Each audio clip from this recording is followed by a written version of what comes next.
Yeah, Shlok, yeah. Yeah, sahi hai, of course. Yep, yep. Okay, sahi hai. Cool.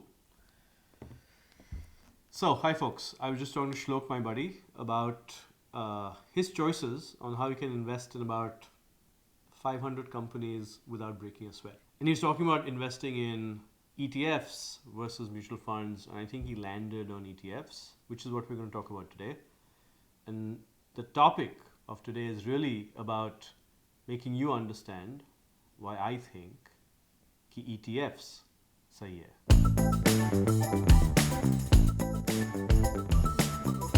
Hey folks, I'm Subho and you're watching The Big Buck Show. It's a show where we tell you how you can start your investment journey and more importantly, how you can turn your small bucks into big bucks. As a kid, I used to love writing with different colored pens.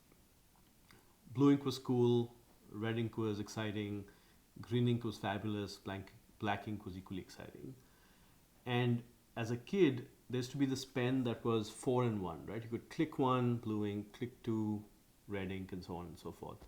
And I always thought that was the coolest pen. And what was interesting and fascinating as a child was I didn't need 4 pens. I had one pen that did the job, gave me variety, and really it was like having 4 pens but with one pen. And I was fascinated with it. Imagine if I had to write with 100 colors and I could still have one pen that gave me 100 colors. That would be really cool. And I would be even more fascinated with it. Why am I talking about colors and pens, right? As usual, it's a metaphor. You have 100 colored pen in the investing world today. It's called an ETF. It gives you the ability to paint your portfolio with 100 different styles and colors, stocks, without buying 100 different styles and colors of stocks. You buy one. It's called an exchange traded fund. And it's my fascination with 4-in-1, 100-in-1 colors made real in the financial markets. This is the Big Buck Show, and we're going to be talking about why exchange traded funds are right for you. क्यों exchange traded funds सही है? What the benefits are, why they're the instrument to go for if you really want a diversified portfolio with acceptable risk, and how to access them, and what's the latest in this market for this instrument. So exchange traded funds have been around for a while, but they're pretty new in India. The first ETF in India was launched around 2002 and it was based on the Nifty 50, which is an NSE index, and essentially gave you the ability to buy the index without buying every share in the index. In fact, India has been making real advances in the ETF space. It was quite recently the second fastest growing market for exchange traded funds. And you'll be surprised by that because I think all you hear about is mutual funds. And they have funds in common, but they have not too much. So you might be scratching your head and wondering, look, I've heard a bunch of stuff about mutual funds, right? The primary message is mutual funds sahi hai, which is a fantastic ad campaign. I may have a slightly different opinion, right? I'd like to submit that, mutual funds sahi nahi hai. I'll tell you why. And why ETFs sahi hai, right? So I'll give you the rationale for that. Both instruments try and do the same thing, right? So if you remember my 100-colored pen, both instruments try and give you a 100-colored pen. So imagine, you offer your child 2 pens. They both have 100 colors. Fantastic, like amazing innovation. One of them leaks ink all the time. One of them doesn't. Which one would you want? The one that doesn't leak ink. One of them costs, $1,000. The other one costs 10 rupees. Which one would you want? Obviously, the one that costs 10 rupees. But now you're thinking, no. The one that costs 10 rupees is the leaky one. Don't take it. Wrong. In this example, the one that costs 10 rupees is not the leaky one. The leaky one is the one that costs rupees 1,000. I'm describing to you a mutual fund, which is a 100-colored pen that has leakage for you because its costs are high. It costs more. These mutual funds have, when they're sold through distributors, additional direct loads when they sell it to you, and their expense ratios are typically higher. Whereas an ETF does not have a direct load and typically has far lower expense ratios. If you're wondering what an expense ratio is, it's the percentage of your investment that goes to the fund manager every year. Why is there a fund manager? Because someone's giving you a 100-colored pen. So they need to manage the 100 colors. They need to make sure that the ink stays, right? It's a fancy pen. And so why am I saying ETF सही है? मैं क्यों बोल रहा हूँ कि boss ETFs में आप invest करो, mutual funds में मत करो? Because it's the dominant proposition. It's like having a batsman who's always outscoring another. As a selector, who would you pick?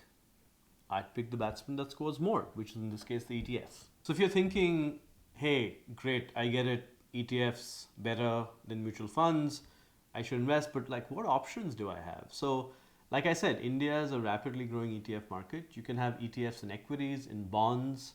It's a pretty diverse instrument. It can span sectors. You can have sectoral ETFs. We have a blog on this, or rather there's a blog that I recently read that's pretty amazing. It's linked in the show notes below, so take a look at that to give you more information. But essentially, there is no real straitjacketed investment class that you can invest in because you're investing in ETFs. There are ETFs for every investment class, for every sectoral class. There is an ETF that you can invest in. And why do you do that? So let me recap the benefits. Instead of comparing it to mutual funds, let's talk about ETFs on their own, because they're a fantastic instrument. Firstly, it gives you the ability to not buy hundreds of different stocks, going back to the pen analogy.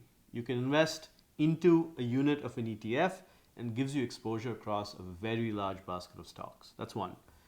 Affordability, right? Because you're buying a basket, you can invest 500,000, 2,000. You can choose your investment size. You don't have to buy individual whole shares of stocks. And so it makes it really affordable. Second, transparency. Typically, and here I will do a comparison again, mutual funds publish holdings and distribution every quarter, every month. With ETFs, you know what the composition is every day, and they tell you how they're tracking and how their composition will track. So it's extremely transparent. And of course, returns. The returns are variable because essentially they mirror a given sector or a given index. But essentially, it's very closely correlated to the underlying market or sector you want to track. So that's, again, very attractive, right? And finally, let's consider your overall peace of mind. They're typically very well regulated. They're available in a way that, again, digitally extremely accessible. And generally, I'd say, if you want diversification, it's a fantastic instrument. So that's all about ETFs. So we've talked about why ETFs, we've talked about their benefits, we've compared and contrasted mutual funds and ETFs, and you know where I stand. ETF Sahi Hai, to reiterate. Let's talk a little bit about the markets you can invest in from an ETF perspective, going back to our diversification story from a few episodes back, which is that essentially, while ETFs are a rapidly growing segment in India, in the US, they're the bulk of the market.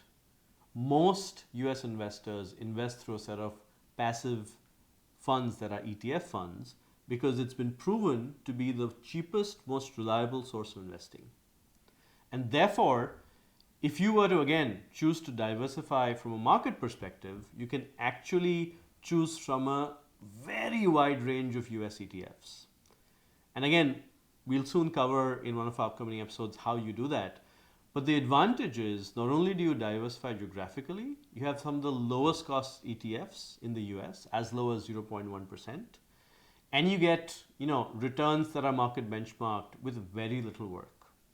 So again, to combine a couple of threads, if you're starting off on your journey or if you're experienced, there's a way to diversify. There's a way to get exposure to a wide number of stocks through ETFs. And there's also an equally easy way to diversify out of your home market. And all three of these, when you add them together, they have a multiplier effect of really improving your diversification. Again, to recap, when you diversify, what happens is You typically tend, if you diversify well, to improve returns, but you also significantly reduce risk because you now have different parts of your portfolio that are working differently and are not all attached to the same downside risk. So that was all about ETFs and why I think ETF Sahi Hai. Hopefully that was informative and you can actually act on it. And to make it more actionable, here's a little piece of homework. Look up the Vanguard S&P 500 VOO ETF. You can easily Google it, read up about it, and come and tell us what you think about it. You can either write to us on our email address, or if you're watching this on video, simply add comments. But look at what it does, look at historical return, and come back to us with questions, because you've got to start getting more familiar with one or two of these asset types and truly incorporate them into your portfolio. We'll talk more. We'll have a follow-up episode on specific ETFs and ETF portfolio composition. Till then, this is me, Subho, signing off. Hey folks, thanks for watching The Big Bucks Show. And tell us how you thought about this episode in the comments below. Subscribe to our channel, please, and hit the notification bell so you get a notification next time a video shows up. Also, don't forget to follow us on social media. We have a Twitter channel, a YouTube channel, and of course, also an audio podcast. And hey, continue watching us so that you can turn your small bucks into big bucks.